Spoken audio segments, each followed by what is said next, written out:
share with your gardeners, share with your...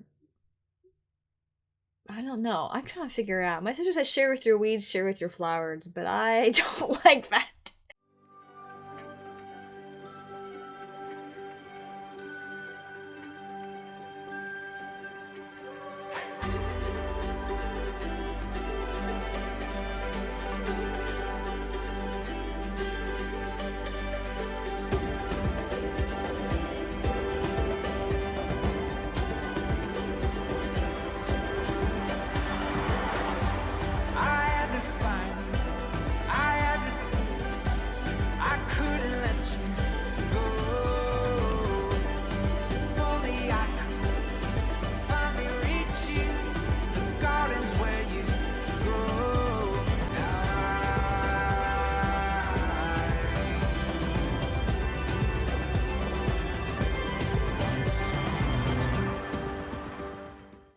Hi Tiller! We are about to dive into... For those of you who don't know, that's my new intro. Just roll with it. Anyway, we're about to dive into Dreamcatcher's Odd Eye, obviously based off of my outfit. I just finished Boca, which I already know I love. I think of all the Dreamcatcher, of the 3 Dreamcatcher songs, title tracks, excuse me, for their intro, not intros, for the dystopia, I think Odd Eye I've listened to the least. Probably Boca and Scream fairly equally, but yeah, Odd Eye probably the least. To be honest, the Dreamcatcher song I think I've listened to the most is Handong's song Winter, because I like it, but I also will replay it a few times, and so the algorithm picks up on that. I do see here that about a year or so ago, maybe a little bit more than that, that Dreamcatcher released a dance video with Odd Eye, including Handong. So, or is she in this one? I don't know. I don't know if... Well, I guess I'm about to see if Handong is actually in Odd Eye. I can't remember how long she was, like, away from them. Let me see. No. Well, is she? I can't tell, actually. So, I guess I will... Once I press play, I'll know the truth about whether or not she's in this. Anything else to really add? No, I really, again, I'm doing this deep dive, which is really more like a wade through of their title track skipping, with the exception of skipping all their special tracks and their Japanese 6 tracks, with the exception of Rose Blue, because it's a really beautiful song. And it's also one of the video game influenced songs. However, Deja Vu is an actual comeback. From what I can tell, Rose Blue, was just a special track and a special music video they did. But if they did do it as a comeback, let me know. It's a very lovely song. It's very pretty. But yep, obviously I'm fiddling with something. I just finished watching Boca, really loved it, and now I get into Odd Eye. We talked about the Speak No Evil, Hear No Evil, See No Evil reference that comes with this dystopia thing, referencing kind of like cyberbullies and fools, pretty much fools on the internet. I mean, how else are you gonna describe it? So I kind of looked it up. So obviously the whole speak no evil, hear no evil, see no evil, hear no evil, and speak no evil has more to, it doesn't have the, as grammarists has said in the West, it's about turning a blind eye to that. So it's kind of, you don't want to do all that. Basically, it's pretending you don't see anything, hear anything, and won't say anything, which is dumb. But the actual proverb itself, which according to grammarists was inspired by Confucius, but it was also a 17th century carving above a door in Toshoku Shrine in Nikko, Japan, depicts the 3 monkeys. And I remember seeing this, that somewhere there's a 4th monkey of Do No Evil. I think it's sitting on its hands, or it's crossed its arms like this. I can't remember what it is. But the idea is, according to grammarists, it's based upon perhaps a Confucius saying of, look not at what is contrary to propriety, listen not to what is contrary to propriety, speak not what is, and make no movement, which is contrary to what is proper, pretty much.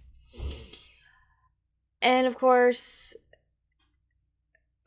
referenced in multiple times, multiple ways, and multiple. I mean, it's kind of has its own sort of legs, and it's kind of used all over the place. But the actual proper interpretation, and this is the interpretation we're getting with the girls, is the do not speak evil, do not listen to evil, and because of how it will influence it, but also just how it drains spiritually, and it also kind of comes into that do not tolerate it either. Don't even look at evil, and don't do evil, pretty much. And so we have, I think, what is it? The officer's code has to do with we will not tolerate anyone who do not lie, steal, cheat, and we will not tolerate anyone who does, something like that. And so you have kind of little versions of that, of like that. And of course we have the Christian version of just being wary of lust of the eyes, lust of flesh, the pride of life, and the evils done based upon those sins.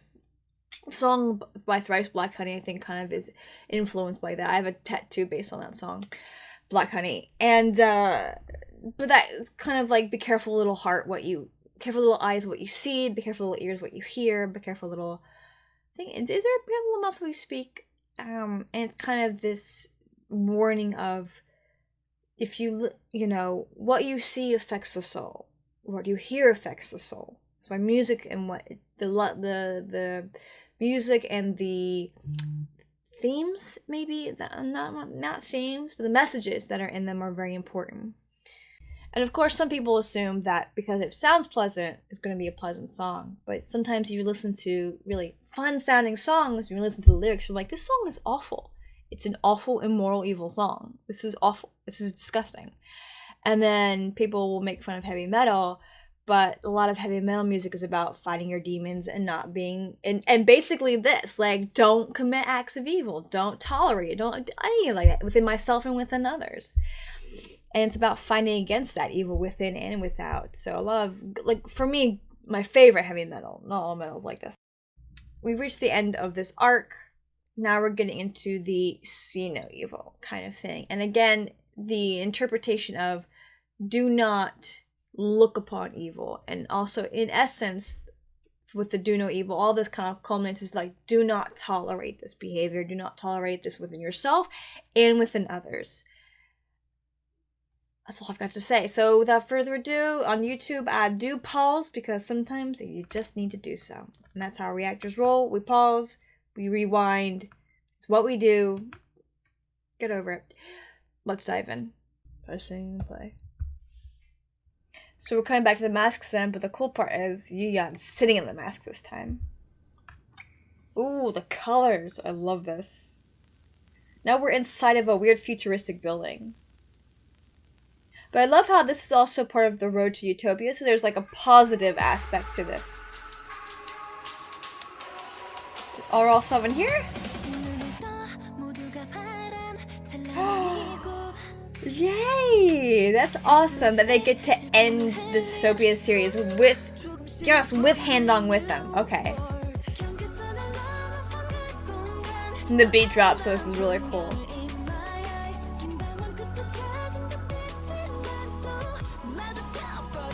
Got on my nose.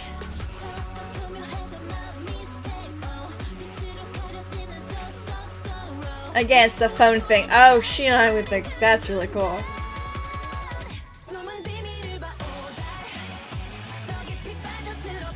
Oh my gosh, Yuyeon looks so different here. I just don't recognize her because of how heavy the makeup is. Shion looks so good.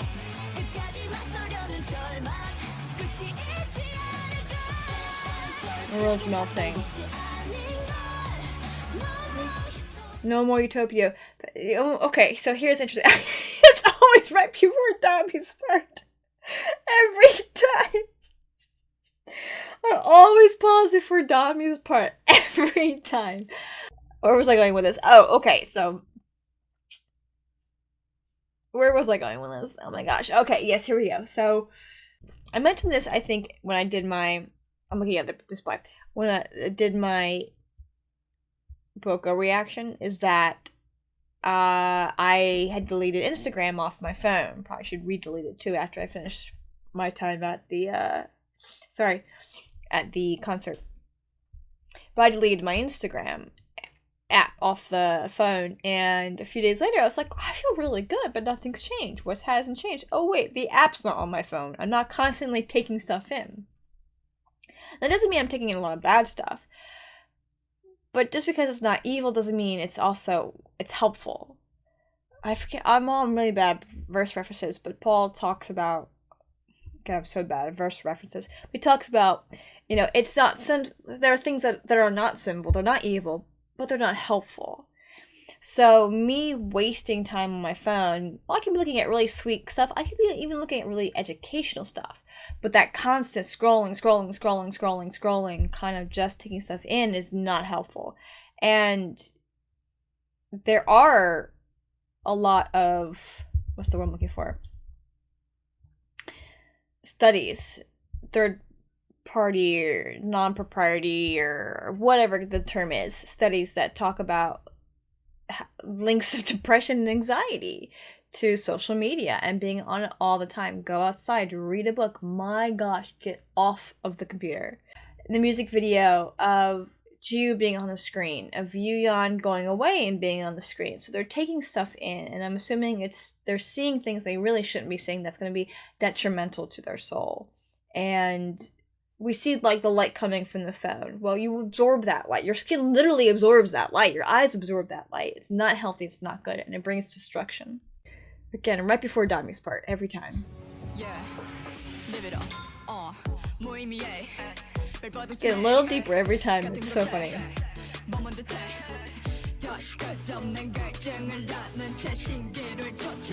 It's cool to watch her kind of in a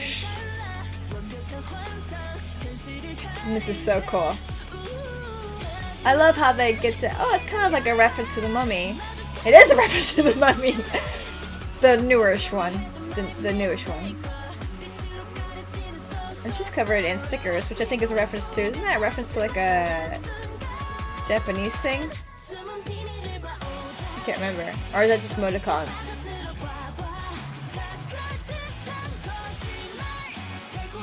This was a reference to media too. Yeah, I mentioned that of constant images. Like again, hers is the remote and the TVs. So seeing all this awful and this evil utopia. I love that part. That constant evil. It's literally the same runes that we see in the Mummy, but also that constant intake of media and entertainment and all of that. I'm sure the rest of the albums kind of expand upon this. Now, where there's people, there's dystopian. Like, there's no such thing as utopia, at least here on Earth. It's not gonna happen. If you think you found utopia, if you're there, it's not utopia.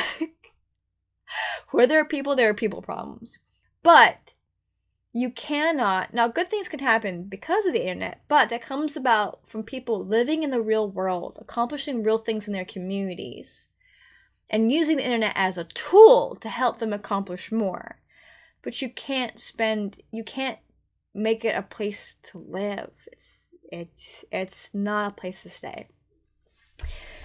So, I don't remember where I was starting from on this, but be careful about that constant consumption of social media, of the media, the alphabet news, so to speak. All the letters and the thises and that. That's what I meant there. And even the movies too. Like, be careful what you absorb and consume movie-wise, because you might be learning things that aren't true. And being influenced in ways you might not realize until you've caused harm. To yourself or others.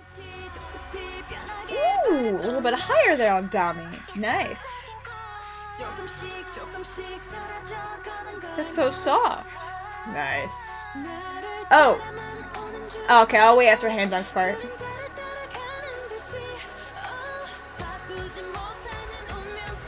Guyan's, oh, Shion's high notes! Very good. I was gonna say Guyan's expressions have improved a lot versus just the same one. This is like leveled up for everybody. Lots of different colored contacts, so it's cool.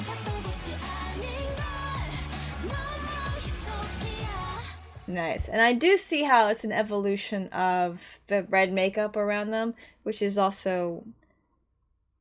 I had learned recently that that was a trend in China or something, about the red around the eyes. I think there's other trends that are Chinese trends that are coming into play here, which is interesting that because with Handong returning and all that, seeing more of that. Everyone looks so good in red. My sister and I talked about, we watched the performance of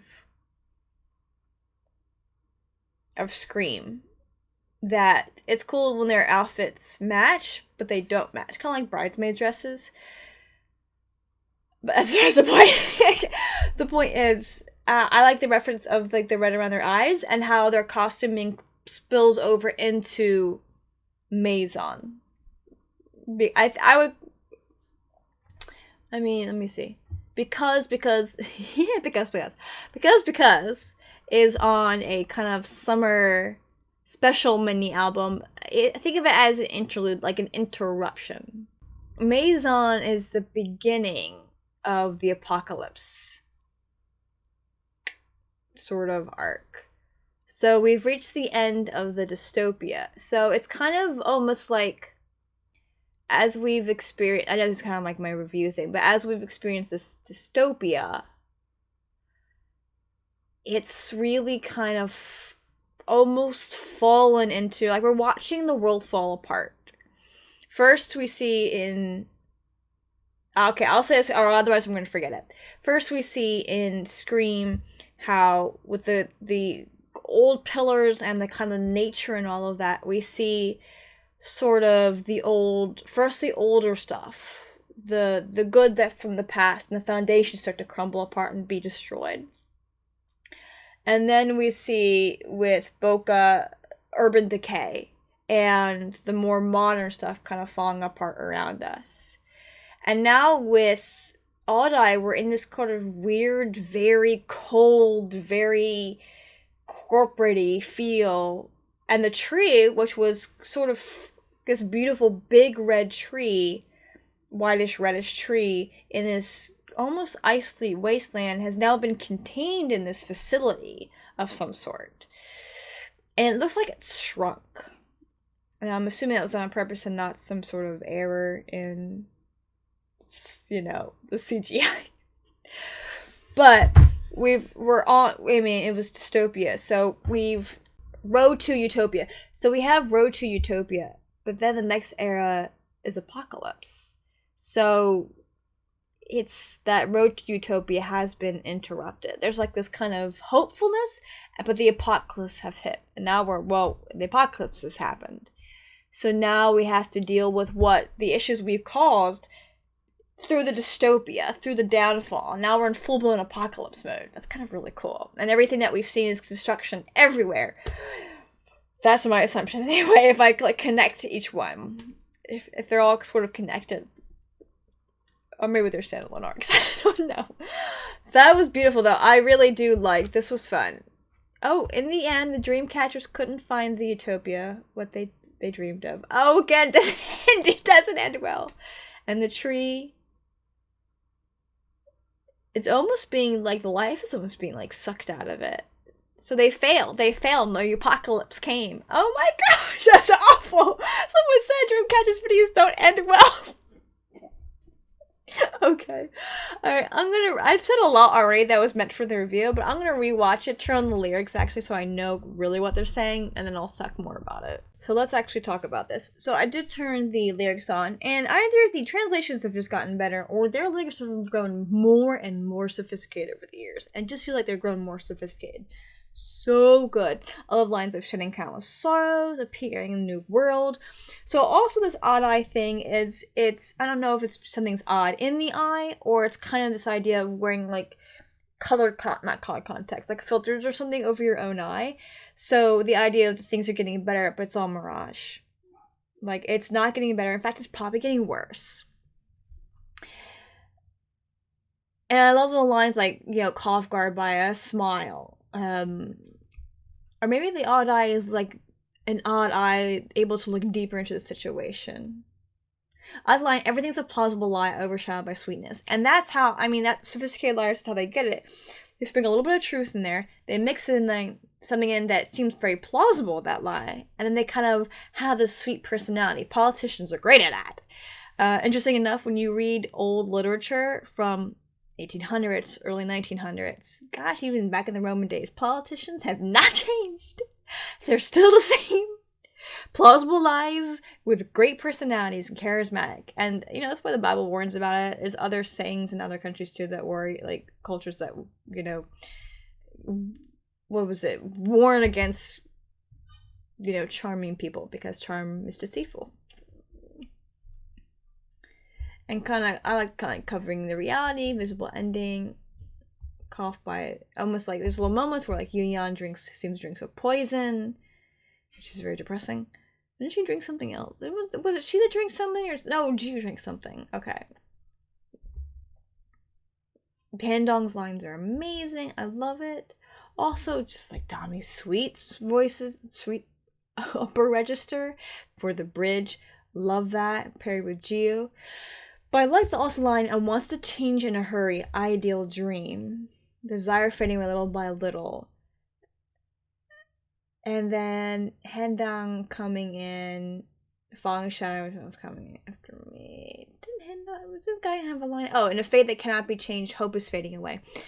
Those moments actually reminded me of a song that I really love. And I remember listening to it when I was in college, because they graduated from the same college I did. Jenny and Tyler. And they have great music. They're a married couple. They have a family. They write songs together. They went to the same university I did. So I've seen them a few times on a couple free concerts. They also do a lot of stuff with, like, human trafficking and supporting organizations that help stop that, as well as support aftercare and things like that. So I definitely recommend them, Jenny and Tyler. They're really awesome. Very different music than Dreamcatcher. But you would probably, if you like Dreamcatcher's music, you would like their themes and messages, you would like Jenny and Tyler's. But they have a song that I really love. Most people do. It doesn't even have a lot of views. It's called Faint Not. I think it has to do, I don't remember what song it is, what psalm it is, but it has to do with, it says, "Oh my soul, faint not." You know, rely on the Lord. But there's a line in verse 2. You know, it's not that we don't know, or we're not shown the proof of poverty. It's not that we don't have the tools to go to break this yoke of slavery. We quit because it's not an easy fix, and then forget that they're even there. And basically, it requires work, and it does. And it's hard when you're trying to try to fix things. But there are people who had to be involved with what you're doing and don't want to fix things. And I like that they had, like, updated some of the information on here that said it's almost been 10 years since they had posted the song. That's 2021. We still need this. We are still prone to apathy instead of love. And I've experienced this myself personally, of being apathetic. I'm like, wait, is this something not important, or am I being apathetic? Is it something out of my control, or I just don't care? And you have to kind of learn to balance that. Like, there's only so much I can do when something's going on over here out of my control. Am I doing anything to help my community locally? Am I doing anything to positively influence my work environment, stuff like that? And I've been very guilty of just being not helping. I just, I allow myself to be a jerk, especially over this past year, becoming a really dark place that kind of poured out and poured negatively, obviously, onto others. But a lot of what I see in this video and the lyrics reminded me of Faint Not, and reminded me of where there's people problems. It's not an easy fix because, it requires time sometimes. You can't always fix something. Not everything's fixable, or if it is, it's gonna take a long time, sometimes multiple generations, for something positive to come out of it. And it's kind of like about the trees, the idea of that you may not see the positive in your immediate generation, but if you learn to plant the seeds and teach others to cultivate the good that you're doing, with the intention of it lasting into the future, you have to have the hope that it will grow and become positive. So, and sometimes that's what ends up happening. There are positive changes. There are also very negative ones. The negative can kind of come a lot faster than the positive. It's almost like, I was telling you something, it's almost like if you fail, if you're at college, and I don't know how other countries do it, but in the States, there's like different weighted classes. So if it's like a 4 and you fail it, it drops your GPA really down, really low. But you can get straight A's for like every class after that. And your GPA doesn't shoot back up, it creeps up. That one 4-credit class absolutely destroyed your GPA, and it takes you straight A's in every class to just get it to like even acceptable level. And that's kind of what happens. Like those negative, which I kind of hate, to be honest, but those negatives really cause great damage. But going back into the music video, we see like the mirage and the idea of I guess this odd eye of seeing. Let me see what some of the comments say. The odd eye of. But again, they talk about the mirage and the idea of not only the see no evil, the law of terrible stuff on social media and being shared by the media and in movies, and kind of not having, there's seeming to be no hope.